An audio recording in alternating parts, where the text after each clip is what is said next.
노인의 손이 떨리고 있었습니다. 74년의 세월을 살아온 손, 오칠 물감이 스며들어 평생 지워지지 않는 그 손이 지금 이 순간 작은 나무 조각 하나를 붙잡고 부들부들 흔들렸습니다. 이게 어디서 났니? 박도훈의 목소리는 거의 들리지 않았습니다. 입술이 바르르 떨렸고 눈 안쪽이 뜨겁게 달아올랐습니다. 그는 손에 쥔 나무 도장을 뒤집었습니다. 밑면에 새겨진 작은 문양. 학 한 마리가 날개를 펼친 낙관. 이 세상에 오직 한 사람만이 새길 수 있는 문양이었습니다. 바로 그 자신이 주었어요. 소녀는 겁먹은 눈으로 노인을 올려다봤습니다. 허름한 점퍼 소매가 손등까지 내려와 있었고 손가락 끝은 겨울 바람에 텄습니다.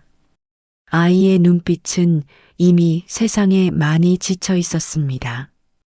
기대도 두려움도 아닌 그냥 체념한 눈빛. 어디서? 재활용 상자에서요. 버려진 것 같아서. 박도훈은 그 자리에 멈춰 섰습니다. 인사동 골목 한가운데였습니다. 지나가는 사람들이 폐지를 잔뜩 실은 손수레 옆에서 멍하니 서 있는 노인을 흘끗 쳐다봤지만 그는 아무것도 보이지 않았습니다. 귀도 들리지 않았습니다. 손 안에 나무 도장만 보였습니다. 40년 전 그가 직접 새겨서 아기의 손에 쥐어줬던 그것이었습니다. 사연 시작 전 구독과 좋아요 부탁드립니다. 지금 어느 곳에서 듣고 계신지 댓글로 알려주세요. 이제 감동적인 이야기를 시작해 볼게요. 서울특별시 종로구 인사동. 400년의 세월이 켜켜이 쌓인 골목길에는 겨울 햇살도 비스듬히 기울어져 들어왔습니다. 2025년 1월의 일이었습니다. 박도훈 74살. 대한민국 전통공예. 오칠 명장. 그의 이름 석자는 공예계에서 전설이었습니다. 그가 만든 오칠 목기 하나가 서울 경매에서 수천만 원에 낙찰됐다는 기사가 났을 때 미술 잡지들이 앞다퉈 표지에 그의 얼굴을 올렸습니다. 해외 바이어들은 직접 인사동 공방을 찾아왔고 문화재청은 해마다 그를 초청해 강연을 부탁했습니다. 하지만 공방 문을 닫고 혼자 방으로 들어오면 그는 그냥 늙은 노인이었습니다. 아내도 없었습니다. 자식도 없었습니다. 아니, 정확히는 있었습니다. 40년 전에 박도훈은 공방 뒤편 작은 방에 홀로 살았습니다.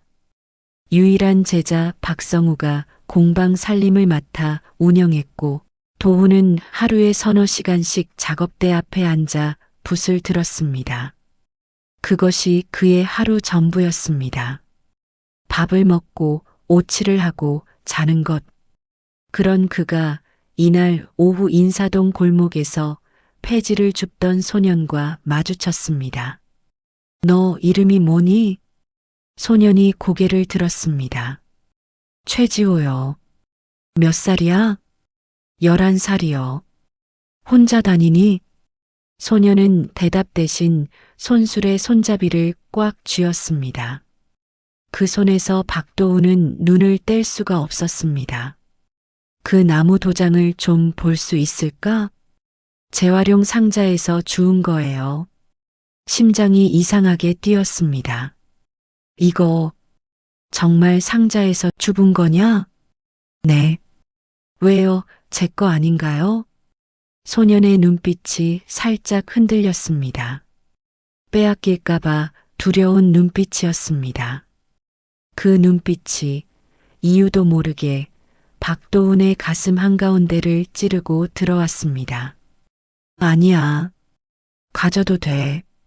근데 그는 도장을 소년에게 돌려주면서 손을 거두지 못했습니다. 부모님은 어디 계시니? 소년의 손이 멈췄습니다. 긴 침묵이 흘렀어요. 엄마는 넉 달 전에 돌아가셨어요. 아빠는 처음부터 없었어요. 박도훈은 그날 밤 잠을 이루지 못했습니다. 작업대 앞에 앉아 나무 도장을 손바닥 위에 올려놓고 바라봤습니다. 항문영의 낙관. 그가 26살 공방에 들어온 지 3년째 되던 해에 새긴 것이었습니다. 그때는 지금처럼 유명하지 않았습니다. 그냥 가난한 청년 공예가였고 사랑하는 여자가 있었고 그 여자와의 사이에서 아이가 생겼습니다. 그리고 그는 도망쳤습니다. 재벌도 아니었고 유명인도 아니었습니다. 그냥 겁쟁이였습니다. 가난한 공예가에게 아이가 생겼다는 사실이 두려웠습니다. 책임을 질 자신이 없었습니다. 그래서 여자에게 돈을 쥐어주고 아이를 입양기관에 맡기도록 했습니다. 아이 손에 남길 수 있는 것을 찾다가 그 도장을 쥐어줬습니다. 자기가 직접 만든 것 중 가장 작고 가장 애착이 가는 것이었습니다. 그게 40년 전의 일이었습니다. 다음 날 아침이었습니다. 박도훈은 일찍 공방 문을 열고 골목으로 나갔습니다.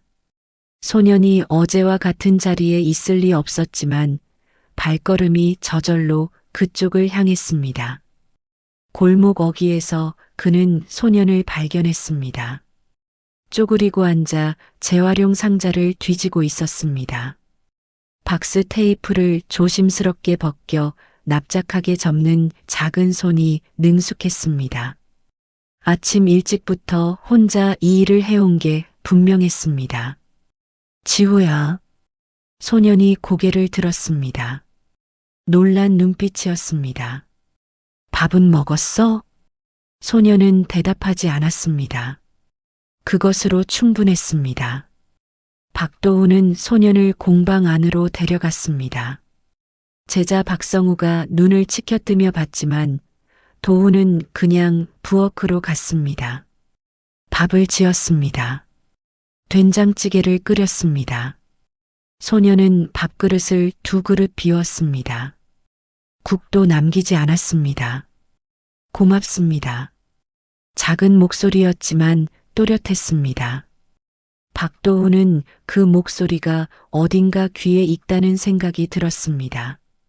설명할 수 없는 익숙함이었습니다.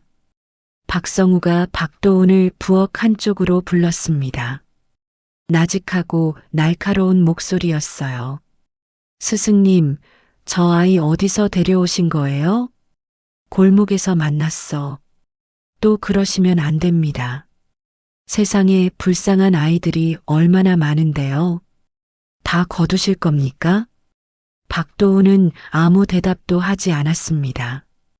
그리고 솔직히 여쭤봐도 될까요? 스승님 재산을 노리는 사람들이 얼마나 많은지 아시잖아요. 저런 아이를 들이면 나중에 무슨 일이 생길지 모릅니다. 성우야. 네. 내가 언제부터 내 재산 걱정을 했냐? 박성우가 입을 다물었습니다. 박도훈은 다시 식탁으로 갔습니다. 그날 오후 박도훈은 조용히 전화를 걸었습니다. 40년 전 아이를 맡겼던 입양 상담 기관을 찾아내는데 이틀이 걸렸습니다. 기관은 경기도 수원시로 이전해 있었습니다. 박도훈은 혼자 차를 몰았습니다. 기관 담당자는 오래된 서류 파일을 꺼내왔습니다. 박재원, 1982년생, 입양 당시 생후 3개월, 입양 가정 최철수, 이명숙 부부, 이후 파양, 이후 2곳의 가정을 거쳐 시설 성장. 박도훈의 눈이 감겼습니다. 혹시 이분 돌아가셨나요? 담당자가 화면을 확인했습니다. 네. 2024년 9월 폐암으로 별세하셨습니다. 자녀 기록은 아들 최지호, 2014년생. 박도훈의 손이 무릎 위에서 굳었습니다. 최지호, 11살. 석 달 전에 어머니를 잃었다고 한 그 소년. 수원에서 서울로 돌아오는 고속도로 위에서 박도훈은 3번 차를 갓길에 세웠습니다. 눈물 때문이 아니었습니다. 눈물은 나오지도 않았습니다. 숨이 막혀서였습니다. 가슴 한가운데가 돌덩이처럼 짓눌렸고 핸들을 쥔 손에 힘이 들어가지 않았습니다. 내 아들이 그렇게 살다 죽었구나. 내가 도망친 이후로 그 아이는 입양 가정을 전전하다 시설에서 자랐고 어른이 되어서도 혼자 아들을 키우다 죽었구나. 공방으로 돌아온 것은 저녁 8시였습니다. 소녀는 공방 앞 골목 계단에 앉아 있었습니다. 손수레를 옆에 세워두고 무릎을 끌어안은 채였어요. 어디 갔어? 소년이 물었습니다. 박도훈은 대답하지 못했습니다. 그냥 소년 옆에 앉았습니다. 한동안 두 사람은 아무 말도 하지 않았습니다. 겨울 골목의 바람이 지나갔습니다. 지호야, 오늘 여기서 자고 싶으면 자도 된다. 소년이 노인을 올려다 봤습니다. 왜요? 추우니까. 저 괜찮아요. 나는 안 괜찮아. 소년이 잠시 멈칫하다 고개를 끄덕였습니다. 공방 안쪽 창고를 치우고 간이 침대를 펼쳤습니다. 박성우가 못마땅한 얼굴로 지켜봤지만 말을 꺼내지 않았습니다. 소년이 씻고 나오자 박도훈은 수건을 건넸습니다. 밤이 깊어지고 소년이 잠든 뒤였습니다. 박도훈은 서재 책상 앞에 앉았습니다. 서랍 깊숙이 넣어둔 낡은 봉투를 꺼냈습니다. 30년 넘게 한 번도 열지 않았던 봉투였습니다. 안에는 사진 한 장이 들어 있었습니다. 갓 태어난 아기 사진. 누군가 병원에서 찍어 우편으로 보내온 것이었습니다. 뒷면에는 짧은 글씨가 적혀 있었습니다. 당신 닮았어요. 눈이. 박도훈은 사진을 내려놓았습니다. 그리고 처음으로 울었습니다. 소리 없이 어깨를 구부리고. 사흘이 지났습니다. 지호는 공방에 머물면서 아침이면 골목 폐지를 줍고 낮에는 박도훈의 작업실 구석에 앉아 숙제를 했습니다. 박성우는 눈에 띄게 불편한 기색을 보였습니다. 어느 저녁이었습니다. 박도훈이 외출한 사이 박성우가 지호 방 앞에 섰습니다. 지호야, 나 좀 들어가도 될까? 지호가 문을 열었습니다. 넌 사실 알고 있지? 박 선생님이 왜 너한테 잘해주시는지. 지호가 고개를 저었습니다. 몰라요. 모른다고? 정말? 박성우의 입술이 비틀렸습니다. 선생님 재산이 꽤 돼. 공방이며 작품이며. 그게 탐나서 일부러 근처 얼쩡거린 거 아니야? 지호의 눈이 커졌습니다. 아니에요. 그렇게 말하겠지. 세상에 공짜는 없어. 노인네 혼자 사시는 거 보고 접근한 거잖아. 저 그런 거 아니에요. 지호의 목소리가 떨렸습니다. 박성우는 코웃음을 치고 방을 나갔습니다. 그날 밤 박도훈이 돌아왔을 때 지호는 가방을 싸고 있었습니다. 어디 가려고? 폐가 되는 것 같아서요.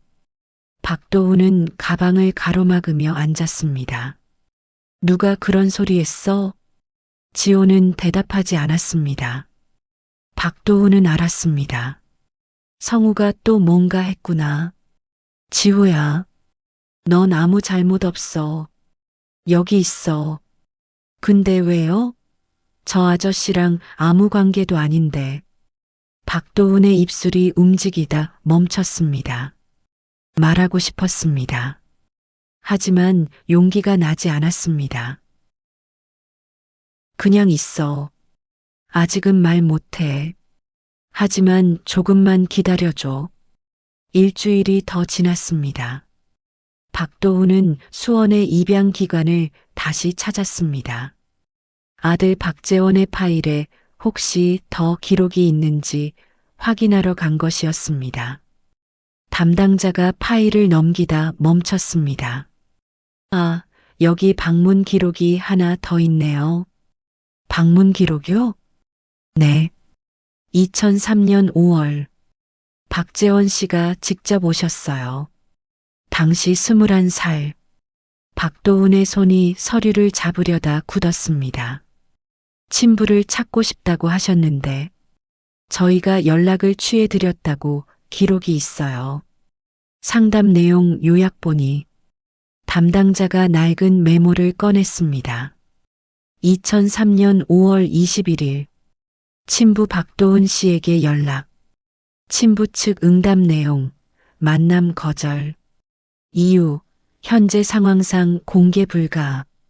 금전 지원 의사 있음. 직접 만남 불가. 박도훈의 귀가 울렸습니다. 기억이 났습니다. 그때였습니다. 2003년 봄, 낯선 번호에서 전화가 왔었습니다.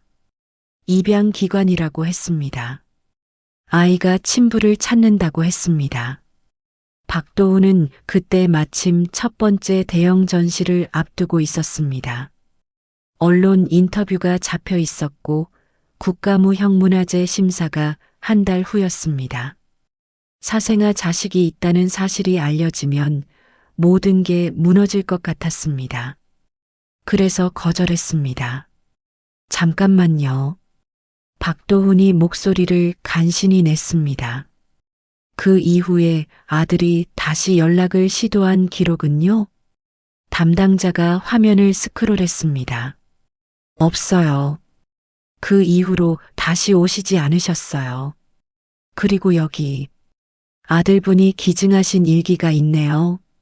돌아가시기 전에 아들 최지호가 나중에 볼 수 있도록 맡겨두셨다고요. 박도훈은 일기를 건네받았습니다. 차로 돌아와서 첫 페이지를 펼쳤습니다. 손글씨가 삐뚤삐뚤했습니다. 2003년 5월 23일. 아버지가 거절하셨다. 만날 수 없다고. 사정이 있다고. 돈은 보내줄 수 있다고.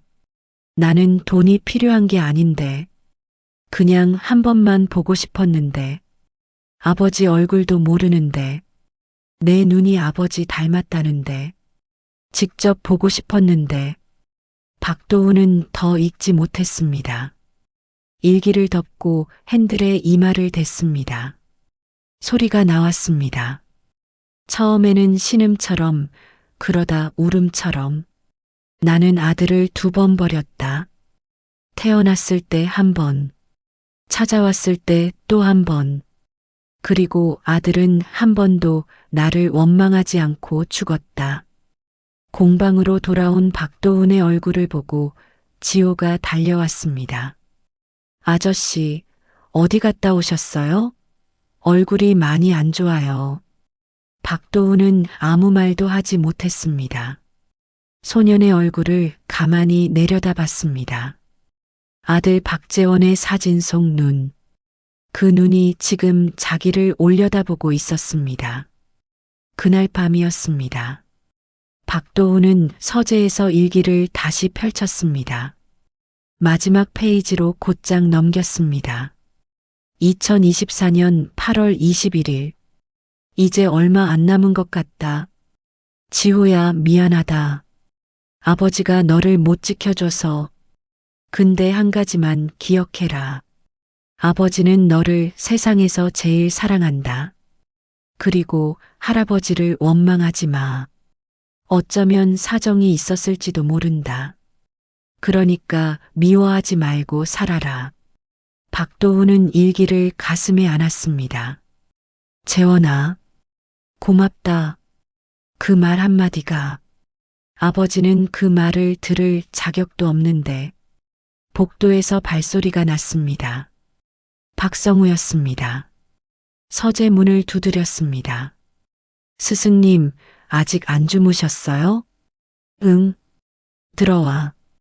박성우가 들어와 앉았습니다. 잠시 침묵이 흘렀습니다. 스승님, 솔직히 여쭤봐도 될까요? 저 아이 계속 두실 겁니까? 응. 이유가 뭔지 여쭤봐도 될까요? 박도훈은 박성우를 바라봤습니다. 50살, 25년을 함께한 제자, 공방 살림을 도맡아 온 사람. 그런데 오늘 입양기관에서 확인한 것이 있었습니다. 2003년 아들이 기관을 통해 연락을 취했을 때 기관 측 기록에 이런 메모가 하나 더 있었습니다. 친부 측 지인 박성우 씨 사전 연락 수신. 전달 여부 불명확. 성우야. 네. 2003년에 내 아들이 날 찾았을 때 너도 알고 있었지? 박성우의 표정이 굳었습니다. 무슨 말씀이세요? 기관 기록에 내 이름이 있었다. 사전 연락 수신이라고. 박성우가 입을 다물었습니다. 긴 침묵이었습니다. 말해. 박성우가 고개를 떨구었습니다. 그리고 천천히 입을 열었습니다. 알고 있었습니다. 박도훈의 눈이 흔들렸습니다. 기관에서 먼저 저한테 연락이 왔었습니다. 스승님, 아들이라는 사람이 찾아왔다고 전달해 드려야 할지 물었습니다. 그래서 스승님이 그때 국가무형문화재 심사 직전이었잖아요.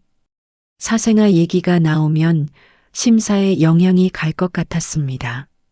스승님 평생의 꿈인데, 그래서 제가 전달하지 말라고 했습니다. 내가 결정했어? 죄송합니다. 내 아들이 날 찾아왔는데 내가 막았어? 박성우가 무릎 위에 두 손을 모았습니다. 죄송합니다, 스승님. 박도훈은 오랫동안 아무 말도 하지 않았습니다. 말이 나오지 않았습니다. 나가. 스승님, 나가라고. 박성우가 방을 나갔습니다. 문이 닫혔습니다. 박도훈은 벽에 기댔습니다. 두 다리가 서 있지 못할 것 같았습니다. 나는 몰랐다. 아들이 찾아온 것을, 성우가 막은 것을, 아들은 아버지가 또 거절했다고 믿고 포기했을 것이다. 그리고 그렇게 혼자 살다 죽었다. 다음 날 새벽이었습니다. 지호가 공방 창고 방에서 나왔을 때 박도훈은 현관에 코트를 걸치고 서 있었습니다. 아저씨, 어디 가세요? 같이 갈래? 지호가 고개를 갸웃하며 따라 나섰습니다. 두 사람은 차를 타고 경기도 수원시 외곽으로 향했습니다. 1시간쯤 달리자 한적한 공원 묘지가 나타났습니다. 박도훈이 차에서 내려 천천히 걸었습니다. 지호가 조용히 옆을 따라갔습니다. 한묘 앞에서 박도훈이 멈췄습니다. 비석에 이름이 새겨져 있었습니다. 박재원. 지호가 그 이름을 읽었습니다. 그리고 숨을 멈췄습니다. 우리 아빠 이름이에요. 박도훈이 천천히 무릎을 꿇었습니다. 겨울 묘지의 차가운 땅이었습니다. 그는 비석 앞에 손을 얹었습니다. 재원아. 낮고 떨리는 목소리였습니다. 나야. 아버지야. 지호도 같이 왔구나. 내가 너를 낳자마자 버렸어. 그리고 내가 날 찾아왔을 때 그것도 막았어. 2번이나 버렸다. 박도훈의 어깨가 흔들렸습니다. 미안하다. 정말 미안하다. 지호는 아무 말도 하지 못했습니다. 눈이 커지다가 눈물이 떨어졌습니다. 한 방울, 두 방울. 그러면 아저씨가, 응, 아저씨가 우리 할아버지예요? 박도훈이 고개를 끄덕였습니다. 지호의 손이 떨렸습니다. 비석을 한번 보고 박도훈을 한번 보고 다시 비석을 봤습니다. 아빠가 할아버지를 찾고 싶어 했어요. 알아. 근데 할아버지가 싫다고 한 거예요? 박도훈은 고개를 저었습니다. 아니야. 할아버지는 몰랐어. 중간에 막은 사람이 있었어. 그리고 그것보다 더 오래전에 아버지를 버린 건 내가 직접 한 거야. 그건 변명 못해. 지호가 털썩 묘 앞에 주저앉았습니다. 아빠가 일기에 썼어요. 할아버지를 미워하지 말라고. 알아. 읽었어. 그러면 왜? 그때 한 번만 만나주시지. 박도훈은 대답하지 못했습니다. 아빠는 아버지 얼굴만 한 번 보고 싶어 했어요. 돈이 필요한 게 아니었어요. 박도훈의 눈에서 눈물이 흘러내렸습니다. 닦지 않았습니다. 비석에 손을 대고 흐느꼈습니다. 재원아, 미안하다. 할아버지가 잘못했다. 평생 후회할게. 지호는 무릎을 끌어안고 울었습니다. 두 사람은 한참을 그렇게 같은 비석 앞에서 각자의 방식으로 울었습니다. 바람이 불었습니다. 묘지 위로 겨울 햇살이 조금 흘러들었습니다. 지호가 먼저 눈물을 닦았습니다.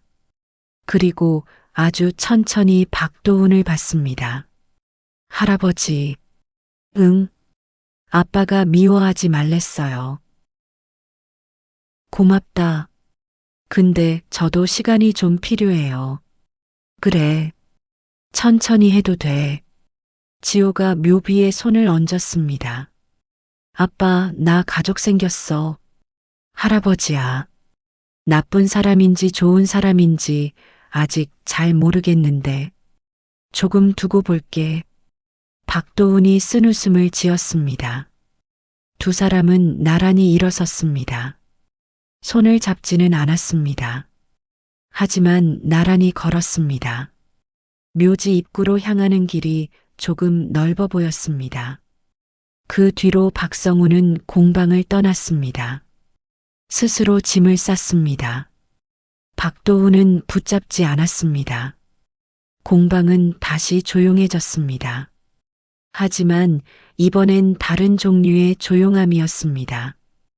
혼자의 조용함이 아닌 누군가와 함께하는 조용함이었습니다. 지호는 인근 초등학교에 편입했습니다. 아침이면 박도훈이 도시락을 싸줬습니다. 지호는 학교에서 돌아오면 공방 구석에 앉아 숙제를 했고 그 옆에서 박도훈은 오칠붓을 들었습니다. 두 사람은 말이 없었지만 어색하지 않았습니다. 어느 날 저녁이었습니다. 지호가 작업대 앞에 앉아 박도훈의 손을 유심히 바라봤습니다. 할아버지 손에 왜 이런 색깔이 있어요? 오칠이야. 평생에서 안 지워지는 거야. 아프지 않아요? 이제는 안 느껴. 지호가 자기 손을 내려다봤습니다. 저도 할 수 있어요? 박도훈이 지호를 봤습니다. 배우고 싶어? 아빠가 할아버지 닮았다고 했어요. 눈이. 그러면 저도 할아버지 닮은 거잖아요. 뭔가 잘할 수 있을 것 같기도 하고. 박도훈은 아무 말도 하지 않았습니다. 그냥 작업대 서랍을 열었습니다. 작은 붓 하나를 꺼내 지호 앞에 놓았습니다. 오늘은 그냥 잡는 법부터. 지호가 붓을 집었습니다. 조심스럽게 두 손으로. 박도훈은 그 모습을 보며 생각했습니다. 재원아, 봤니? 내 아들이 붓을 쥐고 있다. 1년이 흘렀습니다. 2026년 1월 공방 유리창에는 새 간판이 붙어 있었습니다. 박도훈 57 공방 아래 작은 글씨로 이렇게 쓰여 있었습니다. 지호와 함께 법적 입양이 완료된 것은 6달 전이었습니다.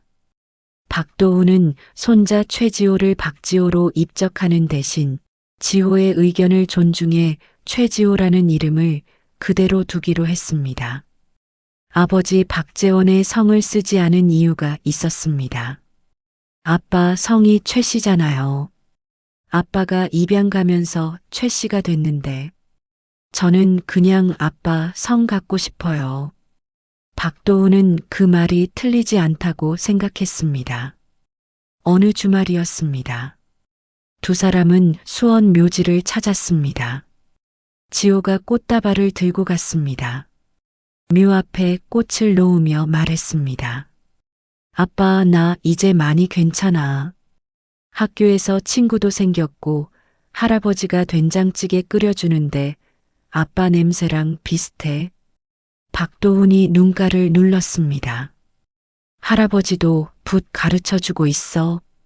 내가 좀 잘하는 것 같기도 해. 아빠가 뭔가 물려줬나 봐.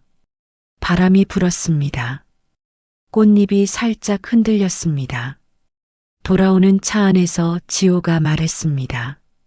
할아버지, 응. 나중에 제가 유명한 장인이 되면요. 할아버지 이름도 같이 쓸 거예요. 박도훈 장인의 손자라고. 박도훈은 웃었습니다. 오랜만에 진짜로 웃었습니다. 그래. 그때까지 할아버지가 다 가르쳐 줄게. 약속이에요? 약속이야. 두 사람은 서울로 향하는 길 위를 달렸습니다. 겨울 햇살이 앞 유리창 가득 쏟아졌습니다. 40년이 걸렸습니다. 하지만 지금 이 차 안에서만큼은 늦지 않았다는 생각이 들었습니다. 재원아, 이제 아버지가 잘할게. 내가 내게 남겨준 이 아이 평생 지킬게. 약속한다. 오늘도 끝까지 함께 해주셔서 진심으로 감사드립니다. 이 이야기가 마음에 닿으셨다면 구독과 좋아요가 큰 힘이 됩니다. 여러분의 응원 덕분에 이런 이야기를 계속 만들어 갈 수 있습니다. 앞으로도 따뜻한 사연으로 곁에 있겠습니다. 감사합니다.